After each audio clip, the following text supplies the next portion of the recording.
नाही, ठीक आहे, आनंद आहे की पहिल्यांदा तर खरं म्हणजे हे प्रकरण काढणाऱ्यांना शुभेच्छा. आणि हे प्रकरण सातत्यानं पुणे शहरातील मोठमोठ्या स्कॅम जमिनीच्या होत आहेत. प्रचंड जमीन लुटली जात आहे. मी सांगितलं की 1,00,000 कोटीपेक्षा जास्त जमिनीचं स्कॅम त्या शहरामध्ये आहे. कोणी बिल्डर, डेव्हलपर, पॉलिटिशियन अशा जमिनी बळकवण्याचा सपाटा लावलेला आहे. आज हा करार रद्द केला. या करारामध्ये समावेश असलेल्या लोकांवर गुन्हे दाखल झाले. परंतु मूळ प्रश्न असा असतो की ज्यांनी जो मालक आहे कंपनीचा तो सुद्धा यामध्ये दोषी आहे, त्याच्यावर सुद्धा कारवाई व्हावी.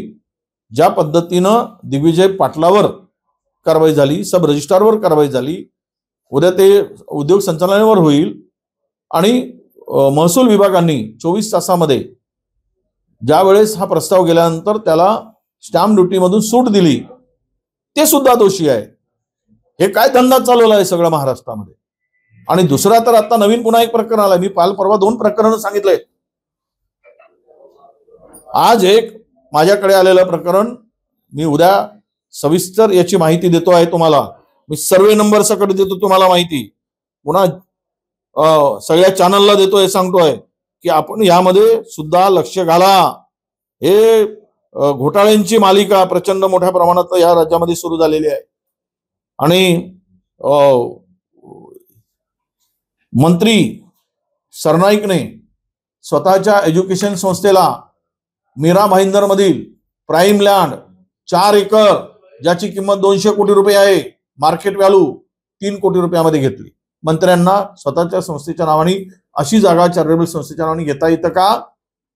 आणि हे जर होऊ शकतं तर महाराष्ट्र लुटून खा, आम्ही डोळे बंद करून बसतो.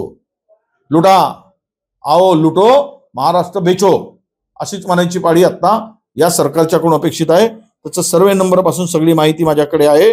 आणि हे घोटाळे कुठेतरी थांबले पाहिजेत, यासाठी ही कारवाई होणे अपेक्षित होतं.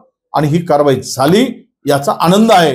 आणि दादांनी सुद्धा थोडा मोठं मन केलं आणि पुत्रप्रेम हा पूर्वी झालेला थोडा कमी केला, त्याबद्दल त्यांचेही अभिनंदन.